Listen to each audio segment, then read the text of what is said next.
Listen carefully, because what I'm about to tell you is not written in any police report, not whispered in any survivor's memoir, not even admitted in the darkest backrooms where detectives drink away their failures. On a cold American night, in a place you've probably driven past without noticing, an entire family ceased to exist. No bodies, no blood, no signs of struggle. Just a house standing still like a stage after the actors have walked away mid-scene. Dinner still on the table. Lights on, front door unlocked. The neighbors said they heard nothing. The police said there was no foul play. But I know better. And after you hear what really happened, so will you? This wasn't a burglary. It wasn't some random act of violence. This was a removal, a precise extraction. The kind that happens when certain people, certain forces, decide that you no longer belong to the world you thought was yours. Asterisk, I want you to picture it. The father's boots by the door, still caked with mud from the fields. The mother's favorite sweater folded neatly on the armchair. The children's toys scattered across the rug. All of it untouched. And yet, no warmth in the air, no living presence. Only silence thick enough to choke on. Most people would stop there. They'd mutter something about cults or serial killers, shrug, and move on. But that's the difference between them and us. You're not here for bedtime stories. You're here for the truth they buried. The truth that, once you hear it, you can't unhear. There's a pattern hidden in plain sight woven through decades of disappearances like this. Families gone without trace. Some in the dead of night, others in broad daylight. The details shift, but the signature never changes. And it's that signature I'm going to show you. The last known photograph of the Morrison family, taken 3 days before they vanish, shows them standing in front of their farmhouse. But look closely. Behind them, in the shadow of the old oak tree, there's a shape. Faint, almost human. And yet, not quite. Investigators dismissed it as a shadow trick. They always do. But I've seen that shape before. The same outline appeared in the background of a missing family photo in Kentucky. 1834. Again in Kansas, 1912. And in rural Ohio, 1967. Different times, different cameras, the same silhouette. Watching. You see, this isn't just about one family. It's about who or what has been taking them. And if you think the police are working to stop it, you're already lost. Before we go further, I need you to understand something. Once you learn how to see these patterns, you'll start noticing them in your own life, in your street, your neighborhood, maybe even your own family photos. That's not paranoia. That's awareness. And awareness is the first step toward survival. You still want to hear the rest? Good. Then stay with me. But I'm warning you. Once we open this next door, we don't close it again. If you're still here, type "I am awake" in the comments. Not once, twice. Asterisk, say it twice, because the first time is for. The second time is for you. It's your signal to yourself that you're ready to see the world as it really is. Asterisk, because from here on, we go deeper. And deeper has a cost. You remember the Morrison farmhouse? Asterisk, the untouched. Dinner, the silent rooms, the photo with the shadow under the oak tree. Asterisk, that wasn't the first time that shadow appeared. It wasn't even the 100th. Let's step back 1834, rural Kentucky. A family called the Whitlocks. Farmers, quiet folk, known for minding their own business. They had a boy Elias 10 years old. One morning, the pastor rode by to find their house wide open, breakfast still steaming on the table. No sign of the Whitlocks, no tracks in the dirt, no broken locks, no stray bullet casings. Only the family Bible, lying face down on the floor, open to a verse in Exodus about the destroyer passing over. And in the corner of an old daguerreotype photograph, taken at a town gathering just days before, they're all smiling. But behind them, in the tree line, there's that same outline. The same hollow, inhuman symmetry that would later stain the Morrison photograph almost 2 centuries later. Coincidence?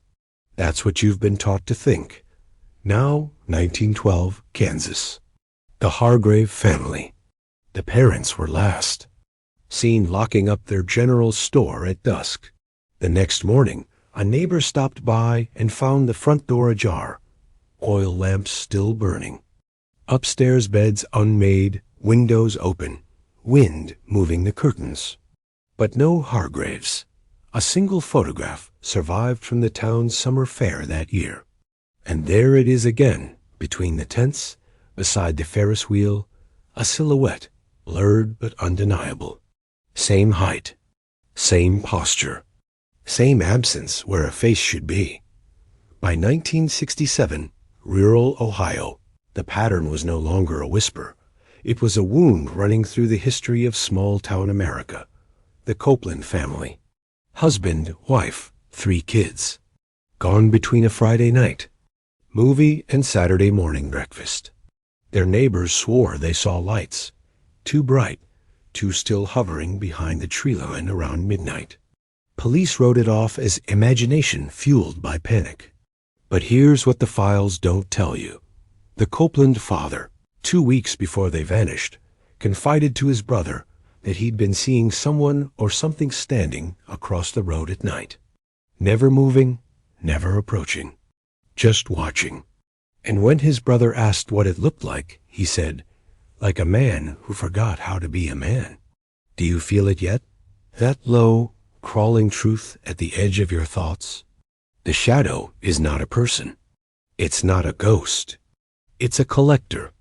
A presence that has been feeding, not on individuals, but on entire bloodlines. Removing them completely, as if they'd never been written into the book of the living. And now, the official records, police reports, newspapers don't connect these disappearances. They call each one isolated, unrelated, unsolved. But the photographs don't lie. The outline is always there. And if you have the eyes for it, you'll notice something else. Every family that vanished had at least one member digging into old land records, genealogy, or forbidden archives before. They were taken. This isn't random. This is pruning. Cutting away the branches before they bear the wrong fruit. The Morrisons were researching a property dispute that dated back over 100 years. The Whitlocks? Tracing their family tree to an unrecorded settler. The Hargraves? Cataloging. The names on abandoned farmsteads. The Copelands? Filing a Freedom of Information request about military land surveys in the 50s. They all pulled on the same rope.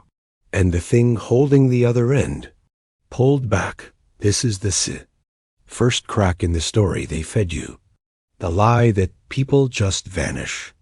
No, they are taken. Asterisk, and if you've listened this far, you've already stepped too close to the tree line yourself. Before I tell you what that shadow is, you need to understand something. Asterisk names have weight. Speak the wrong one, and you don't just describe a thing, you invite it. That's why most men die without ever knowing what's been standing in their periphery since the day they were born. The shadow isn't born. It's not from here. It's not even from the other side, like your preachers warn you about. It's from underneath. Asterisk, not hell, not heaven, something older. A level beneath the roots of the world where the soil is thicker than time and the air hums with hunger. Every culture has a name for it. In old Appalachian folklore, they called it the hollow guest, the visitor who arrives without knocking and leaves without leaving footprints. In certain pre-colonial tribes, it was known as the empty kin. And in the journals of a long-forgotten American surveyor, there's a single chilling line. They do not take. They unwrite. Think about that. Unwriting. As if a family, a bloodline, a memory, is a sentence on a page just erased mid-story. Now, here's what I've pieced together. A hollow guest doesn't just pick random prey. It follows threads, lineage threads. Men who get too close to certain truths' land titles that never should have been questioned. Maps showing boundaries that don't exist anymore. Records of settlements wiped from every archive except the dirt itself. Once it marks you, it doesn't need to rush. It doesn't need to break in or leave signs of a fight. It simply stands and waits. Asterisk the Morrisons? Neighbors reported seeing a tall figure in the field at night for 3 weeks before they vanished. The Whitlocks? The pastor saw a dark man by the well 2 Sundays in a row. The Hargraves? The daughter told her best friend she saw someone smiling without a face, watching her from across the fairgrounds. They were all marked. And when you're marked, you don't feel fear at first. You feel forgetfulness. You start losing hours in your day. You forget names you've known your whole life. You walk into a room and can't remember why. The people closest to you seem distracted, like they're not fully here anymore. That's the first layer loosening your grip on this world before. They pull you out of it completely. Asterisk. Here's where it gets worse. Every account, every damn. One mentions the same thing right before the family disappears. Silence.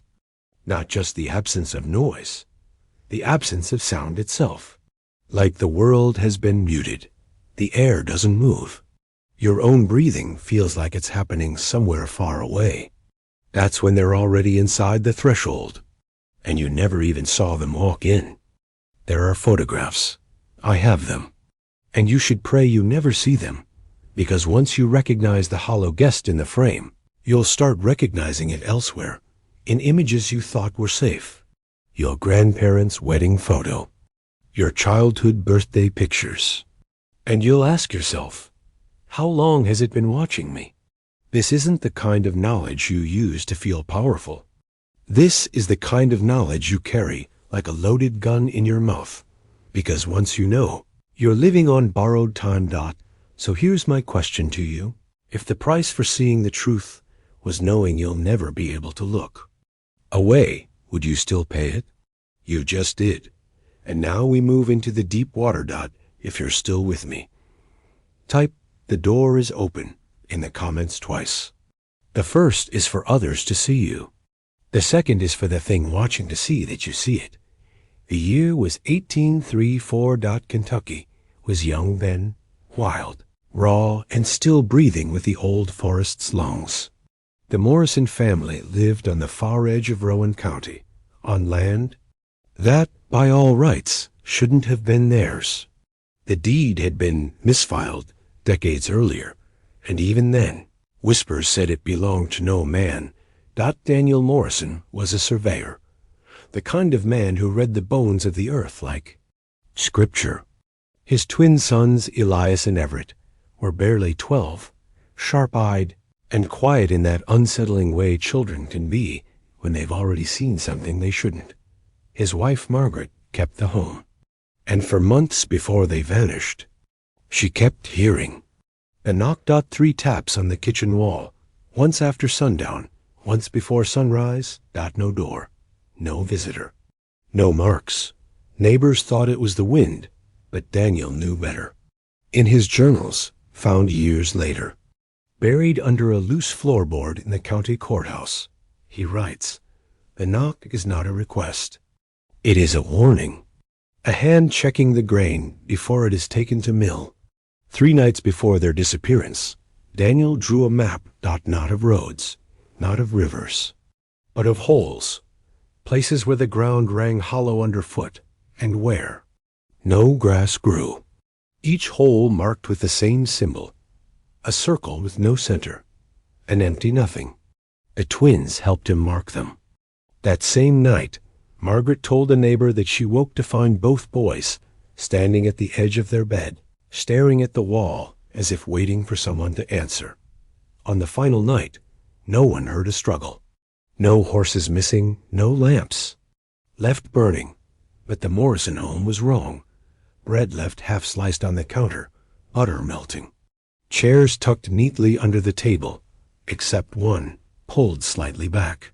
As if for a guest, the sheriff's search parties found no tracks, no sign of forced entry, but they did find something else.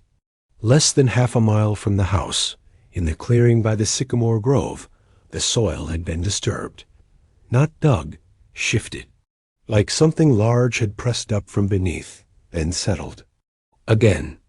In the center of that disturbance was a perfect circle, 4 feet wide, where the grass had turned pale and brittle overnight. The official record claims the Morrisons left voluntarily, possibly to escape debts or enemies. But the handwriting changes in those reports.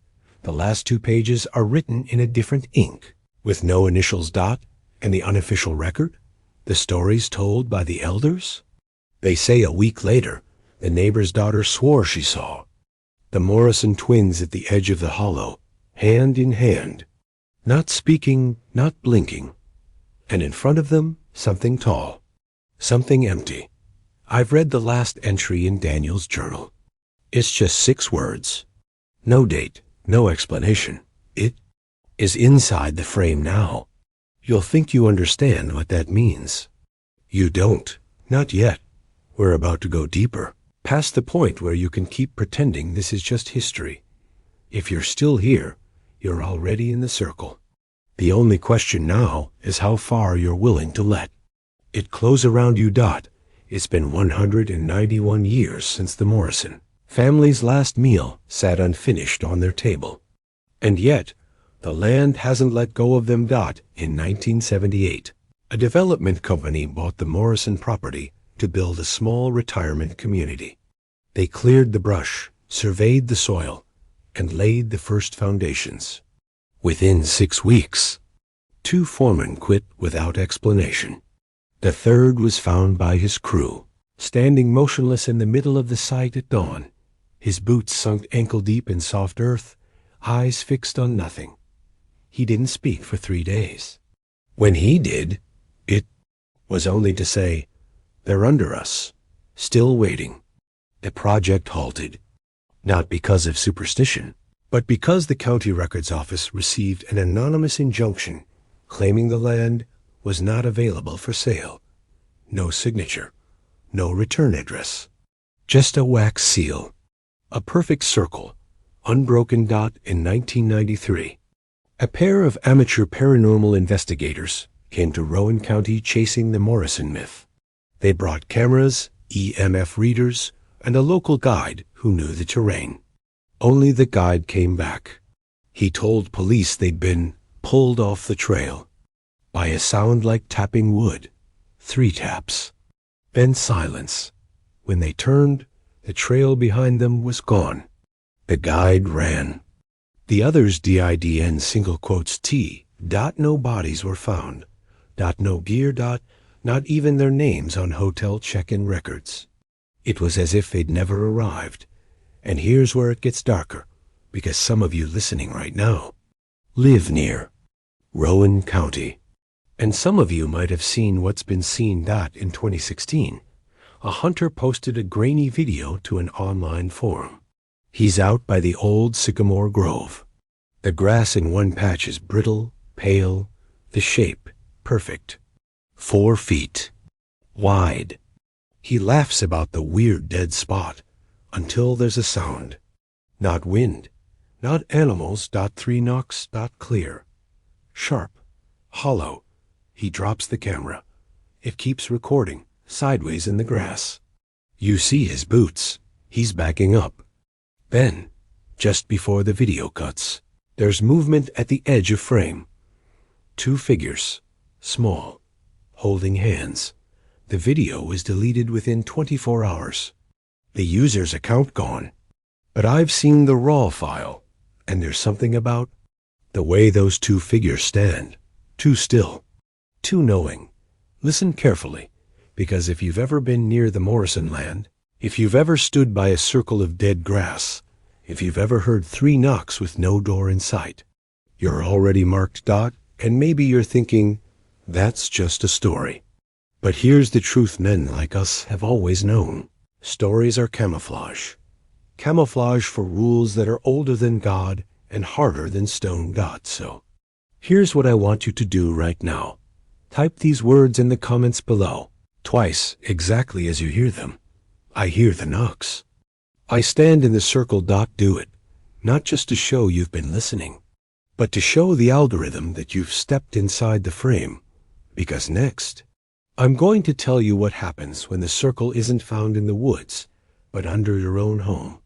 Springfield, Missouri, 2019. A young couple, Aaron and Melissa Clark, bought a foreclosed property at the edge of town. A one-story, 3-bedroom with nothing special about it, except the price was too good to be real. Neighbors said the last owners moved. Suddenly, no forwarding address. No goodbye. From the first night, Melissa couldn't sleep. She said there was a rhythm to the silence in the house, like the air itself was waiting for something to happen. By the second week, Aaron started hearing it too. 3 knocks. Not on the door, not on the walls. From inside the walls. At first, they laughed it off. Bad plumbing, old wood settling. But when Aaron pulled back a section of drywall in the kitchen, he found no pipes, no beams, just an empty cavity where the sound came from. The knocking stopped the moment he touched it, and started again at exactly 3:17 a.m. A month later. The Clarks stopped answering calls from friends. Missed work, mail piling up. Their lawn, once trimmed, now waist-high with weeds. One neighbor, a retired sheriff, swore he saw them in the backyard one evening, standing by the old oak. They weren't speaking. They weren't moving. They just stood there, side by side, the way children sometimes do when they're listening for something only they can hear. And then they were gone. No police report, no search party, just gone. The property records updated automatically. The bank now listed as owner. And when a local realtor tried to show the house, she refused to go inside after hearing, and I quote, a sound I've heard before, in a different place a long time ago. 3 months later, I got an email from an untraceable account. No greeting, no signature. Just a single attachment, a blurry photo of a circle of dead grass, 4 feet wide, in a suburban backyard. The subject line read, "It's in the frame again." I ran the metadata. The photo was taken 3 days before the Clarks' last confirmed sighting. You see what this means, don't you? The Morrison circle doesn't stay in one place. It doesn't belong to one time. It's not a location. It's an event, a pattern, a system. And patterns don't die. They just wait for the next point to connect. If you've been hearing the knocks in your own home, if you've ever seen a perfect circle where nothing grows, if your nights feel like something's checking the walls from the inside, then you're already part of the map. Daniel Morrison started in 1834. And the thing about a map is, it's never finished.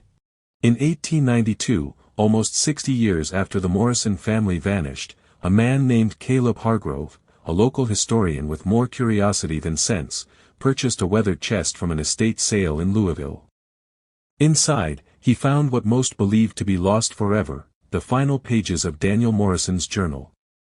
The first entries were the usual farm notes, crops, debts, weather patterns. But near the back, the handwriting changed. Tighter. More deliberate. As if Daniel knew he was writing something that might outlast him. One line stands out. Written 3 times, each in darker ink than the last. The circle follows the blood, not the land. Below it, a diagram, a rough map of Rowan County, with small hand-drawn circles scattered across it. But the unsettling part.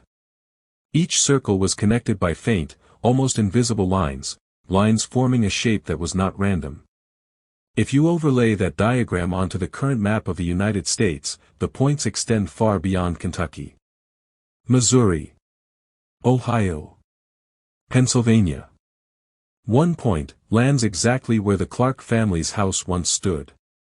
But the real revelation came in the final paragraph, a set of dates, repeating every 41 years. The first matched the Morrison disappearance, 1834. The next, 1875. Then 1916. 1957, 1998. And the last, not yet reached at the time of discovery. 2039. But here's where the room gets colder.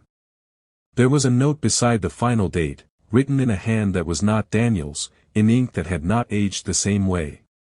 It read: "The year before the cycle takes, the knocks multiply." And if you've been paying attention, you already know what that means. The knocks have been multiplying. Not just in Kentucky. Not just in Missouri. I have confirmed reports from 23 different towns in the last 2 years alone. Each with the same signature, dead grass, 4-foot diameter, and 3 hollow knocks with no visible source. The journal was hidden again after Hargrove's death.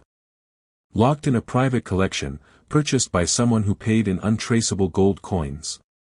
Someone who, if my research is right, still has it.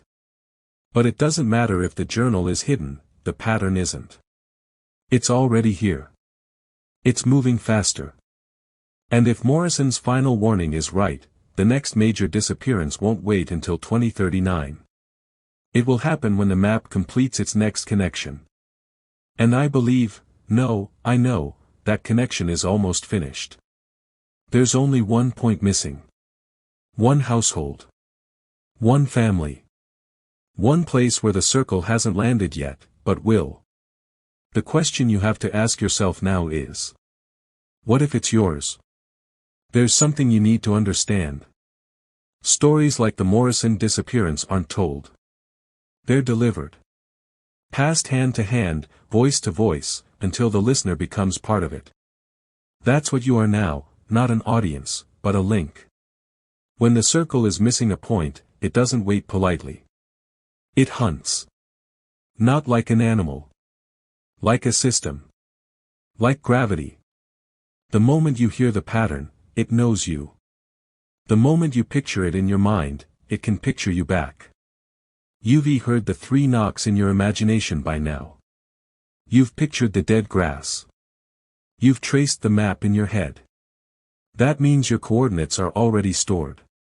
The only question is whether the circle closes here, or skips you. Skipping is rare. But it happens. And the way the old journals hint at it, the way Daniel Morrison almost whispered it between the lines, is simple but dangerous. You choose your symbol. You mark yourself. And you do it before the next new moon. Here's how. Find a piece of ground no larger than your shadow at noon. Stand barefoot on it. Speak the phrase twice. I am outside the frame. Not louder than a whisper. Not in daylight. Those who do it, survive the year. Those who don't. Well, you already know what happens. But here's where it gets complicated, because the circle wants completion. Every missing point is a delay, not a defeat. Which means if you skip yourself, someone else takes your place. Someone who doesn't even know they're on the list. That's the choice. Protect yourself, or leave the circle unfinished. I can't tell you which to pick. Because the moment I influence you, the moment I tip the balance, the pattern changes. And I've been watching it too long to risk altering its path. But you will choose. Tonight. Tomorrow. Before the moon resets. And when you hear the knocks, and you will, you'll remember this moment. Not as a warning. Not as a story. But as the moment you were given the option to step outside, or step in. So, tell me. Which are you? Comment the phrase, I am outside the frame, twice below. Not for me. Not for the algorithm. For yourself. Because once the circle closes, there's no stepping back out. And if you hear knocking while you type, don't answer.